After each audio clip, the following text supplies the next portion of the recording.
Selena says she was diagnosed with lupus 5 years ago, and the autoimmune disease attacked her kidneys. She revealed that news about the transplant to her 128 million Instagram followers last month, saying she would soon share her journey over the past several months. And she did just that in our candid and often emotional conversation. I had arthritis.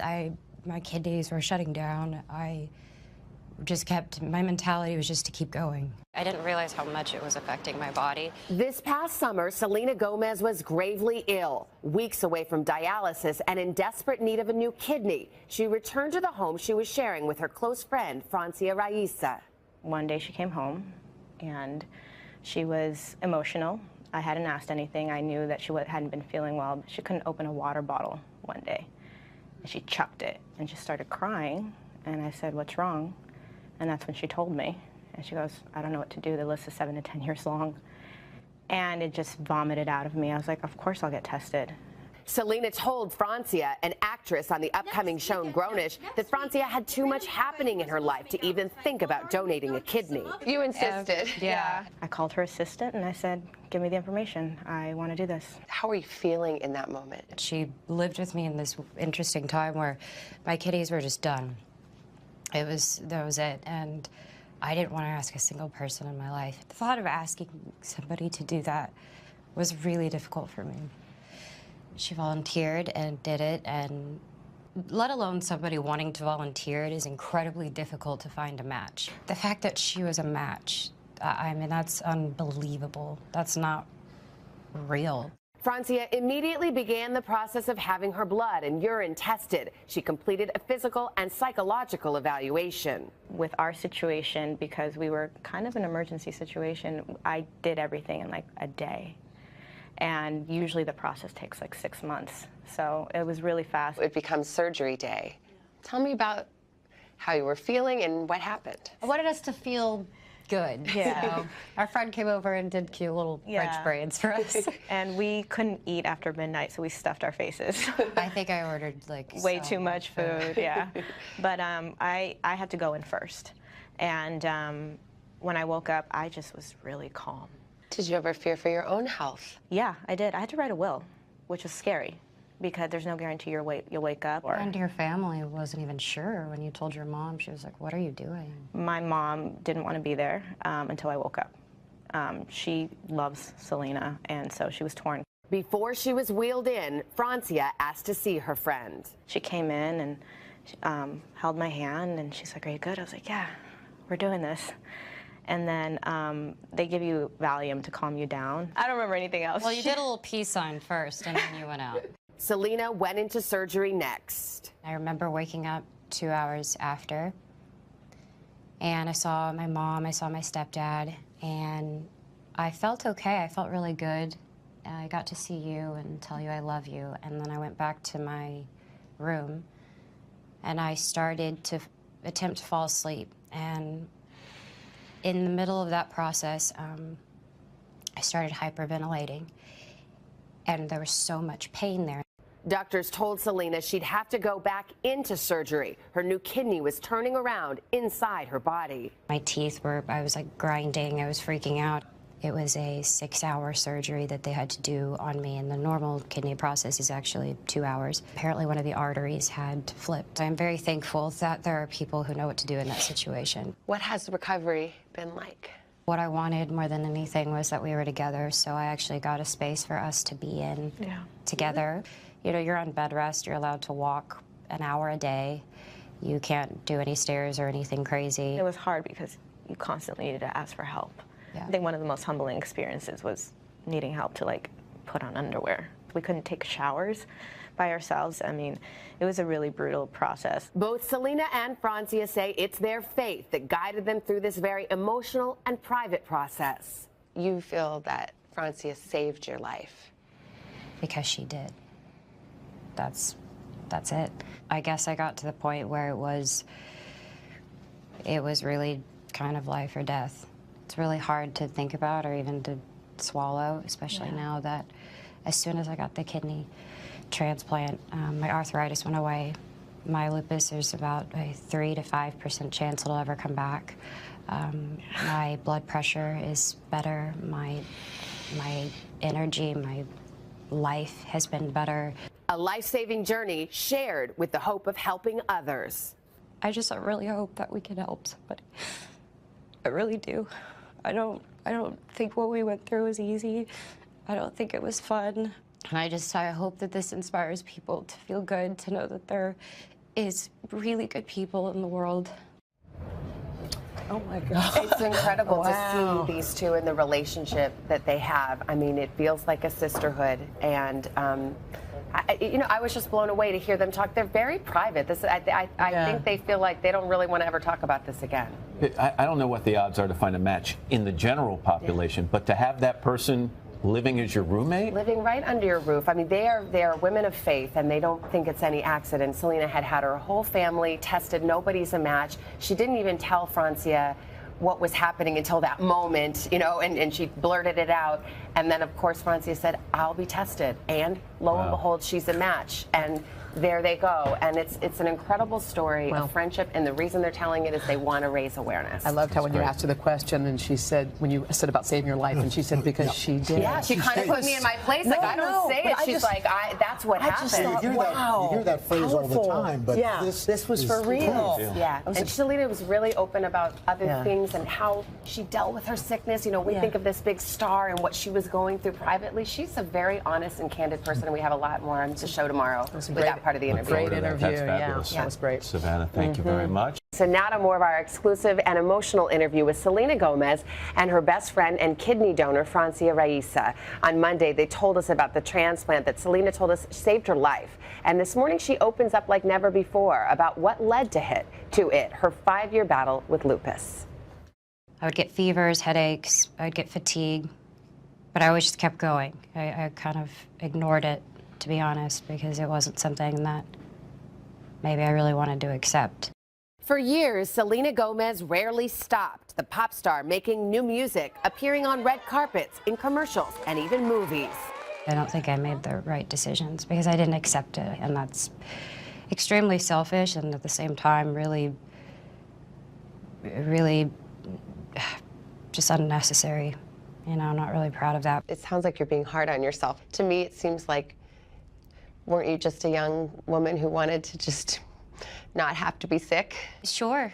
Yeah, that would be easier if I just accepted that, but I am definitely the hardest person on myself for sure. Selena finally took a break last year to deal with anxiety, panic attacks, and depression. Her close friend, Francia Raísa, was worried. I went away to a facility.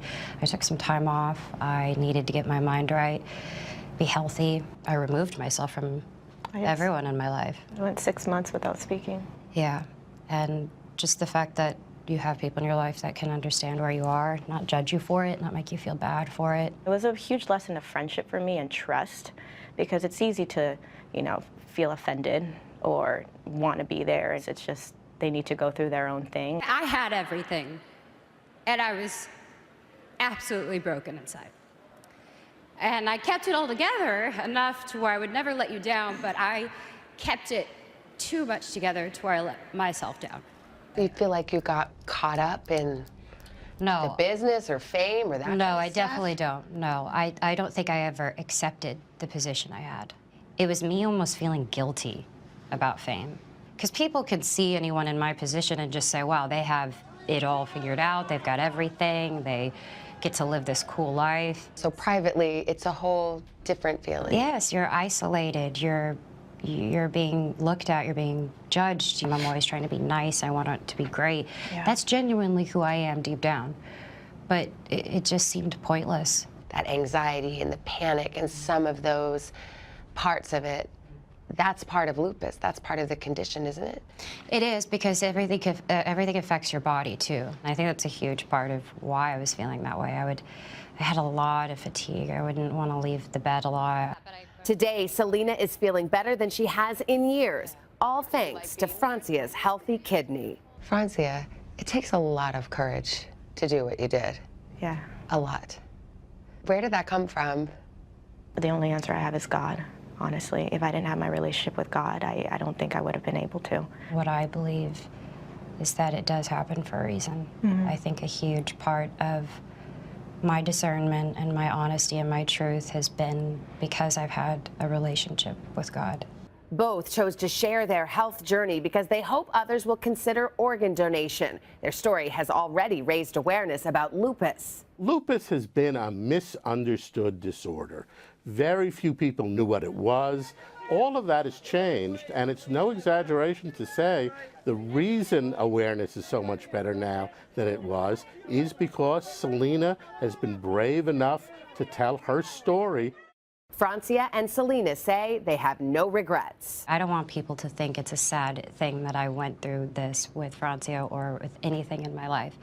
Because at the end of the day, I think all the stuff that I went through made me and defined everything that I am right now. I think it's a really beautiful thing, and I have to remind myself that it's not a negative experience.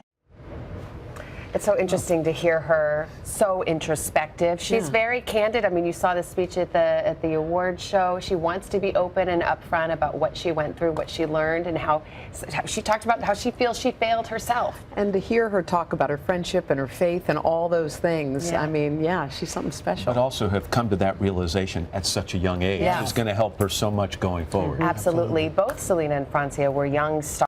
Well, I guess the first question is, how do you feel? How do both of you feel? Francia? Nervous right now. Yeah, but I feel good. I'm happy. Yeah, I'm in a good place. Yeah, I think we were a little nervous. I think it was a very intimate thing. Yeah. And it was just, luckily, thankfully, between us for a while, so it's a little, weird. Yeah, it's nerve-wracking a little bit. It's a bit weird. Yeah. We're happy to be here. Feels strange to be telling the world this private story. A little bit, yeah. And then I think the question of figuring out, you know, what that means, that we all obviously went through that, and I know I've kind of lived my life in a position where people have seen a lot of it, but this is something that's important. You know, this isn't something that's easy to talk about. Hopefully it's impactful, because what we experienced, we really hoped that it would be something that obviously saved my life, but also just to help other people too, because that's clearly why I feel like I have the platform on YouTube that we have. Well, let's go back a little bit. Tell me how did this idea first come up? You two are best friends. Yeah. You knew, Francia, that Selena had been struggling with lupus. Yeah. Whose idea was it about the kidney? Mine. We were living together at the time. Coincidentally, I was in transition, and I left to film in February, and when I came back, I had already put my suitcases in there, and I was like, okay, I'm about to look for a place, and something in my heart told me not to look yet. You know, I felt God being like, just wait, and I actually told her that, and she goes, well, I like having you here, you know, let's just wait it out a bit, and I didn't understand why, because I was so ready to just live on my own, and one day she came home, and she was emotional. I hadn't asked anything. I knew that she hadn't been feeling well, but I know her, and I know that, you know, we both, when we get a certain way, just let us be. And she couldn't open a water bottle one day, and she chucked it and just started crying. And I said, what's wrong? And that's when she told me. And she goes, I don't know what to do. The list is 7 to 10 years long. And it just vomited out of me. I was like, of course I'll get tested. And she didn't want me to do it. And she goes, I can't. You have so much going on in your life right now, and there's a lot of downtime. And I felt a lot of peace about it, and there was like no question. I was like, I'm going to get tested. You're my sister, of course. And so I called her assistant and I said, give me the information. I want to do this. So when Francia called you, Selena, and said, I got tested and I'm a match, then what happened? I definitely remember. I remember you wanted it to be a surprise, and somebody ruined it for you, so I'm sorry. This is what happened. But you know what? I think it's a beautiful story still, because, you know, I volunteered, but you don't really know what you're getting yourself into. And it's scary. You know, they make you take a 2-hour course to kind of educate you on what giving up a kidney means for your life. And so it was just a scary process, learning everything. And I remember telling the nurses, like, okay, I'm going to find out first. And the donors always find out first. And they said, yes. I said, great. How much time do I have to make a decision? And they said, as long as you want. I was like, I just want to pray about it. I just want to talk to my pastor about it. I just want to feel that peace. So that was like my thing. But I know that in the back of my mind, I would have been like, God, I need a sign. I need something. And so she called me and said, hey, we're a match. And I was like, why are you telling me this? But in my heart, immediately I felt God being like, this is the affirmation that you needed and you wanted from me. So then I got even more peace that this was something I was supposed to do. But I did have a surprise, and I made her pretend that she didn't know anything. I said, we're acting right now, this is a scene. Very dramatic. Yeah, very dramatic. So I was like, I'm walking in, I had a case that I had engraved. It looked like a Bible. And on top of it, I had a quote that she gave me when we first started becoming friends, and it says, a sister's a forever friend. So I had that engraved, and then inside I had a kidney bean in there, and that was my way of telling her, yeah, that we were matched. Very happy. I didn't know. So, tell me a little bit about the process, because I think one of the reasons why it's important that we're talking is because there are a lot of people who wish they had a match, and there's a huge effort to have people donate if they can. Yeah. And that is an incredible gift to give, whatever the circumstances, whether to a friend or to a stranger. Right. So what was your process? What did you have to go through? It's a lot of testing. You basically have to make sure, and the doctors make sure, that you're not just physically healthy, but mentally and emotionally healthy, because it is a very emotional process. Lots of blood work. I remember the first time that I went in, they took like 30 vials of blood. I'm just sitting there. I mean, I don't think my blood was even flowing anymore. It was so much. CT scans, X-rays, sugar drinks that I don't drink sugar, but they wanted to test your blood having fast for 12 hours, and then after you've had sugar, because diabetes is a risk, and that runs in my family. So it was a whole process, but with our situation, because we were kind of an emergency situation, I did everything in like a day.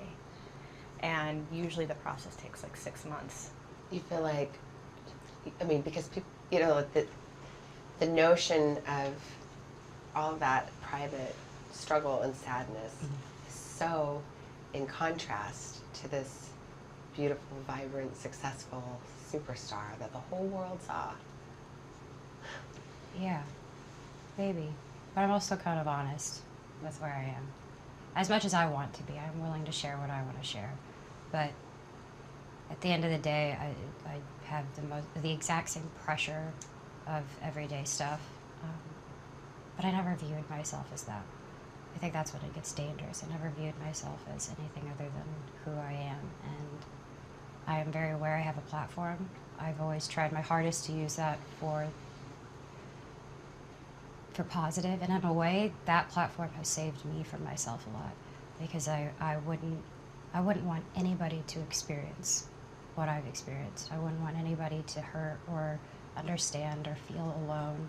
And I get it. I'm constantly on things. I'm distracted by the world and the ways of the world, my generation. I think it's very difficult to be living in my time right now with our girls our age. It's really hard, and I've always just wanted to exude and show people that I'm not unattainable. You're not looking at someone that's, oh, you've got everything. That's not the case. I love what I do. I work really hard. I have worked really hard. But at the end of the day, I'm a person, and if I could let people know that they're looking at things that sometimes aren't real, they need to understand that they're beautiful, they're real, they're going through things, and it's completely okay. That's why I'm so fortunate that it was one of my best friends that I got to experience this with.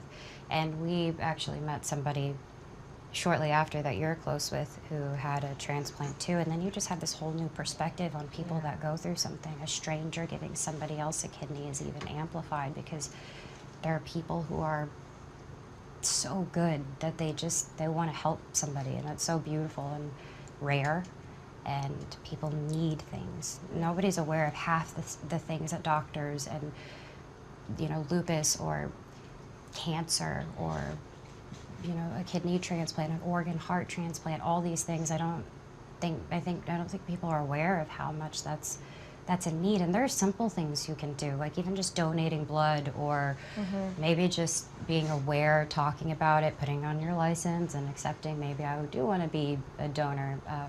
to when I don't need my body anymore. Not that's a big deal, but I'm just saying there are things that you can do, and I think that's something that's important. I think people should be aware of that too, and I don't know, I think that's... Yeah, it's definitely a rewarding experience, especially because a few weeks afterwards, you know, my friend called me and she said, hey, I heard about what you did. My boyfriend's doing it tomorrow, anonymously. He didn't know who he was giving it to, and I was like, wow. So cool. Yeah, let me talk to him because I know exactly how this feels. And a lot of information that I had given him, we were so lucky. We have amazing, amazing doctors, and half the stuff I told him, he didn't know. Did you ever, in your hardest moment, think, why did I do this? No, I never regretted it at all. I'm actually really honored and grateful that I was able to do that for her. And, you know, sometimes I even look at her and I'm like, wait, so I did that? Like, it's just weird. And, you know, she tells me, like, you saved my life. And it's just hard to process, because to me, like, I love her so much. She's my sister. It's like, it wasn't even a question, never a regret. I think just the recovery was just hard. But I just, again, I'm going to bring up God again because he's awesome. Like, had him just help me through that. There is something really profound about a friendship, but now there's this physical connection. Yeah. Something that was in you, Francia, is now in you, Selena. You ever let yourself think about that? So weird. It is weird. I do, yes. It's, and you know, there are a lot of so because I went through that process, you know, I think as a woman, especially now, there is the physicality of it, and I actually have a little bit of a protrusion that will be there forever, and that means I kind of have to dress differently and be aware of it a little more. And it was really, really massive at first. I ended up having to get it drained because it was just, it had got, my body went through so much. But it was weird, you know, it was just kind of like, I would laugh because we would think, okay, that's insane, but that's happening. I have, like, that was part of your body. It's still so weird. It is weird.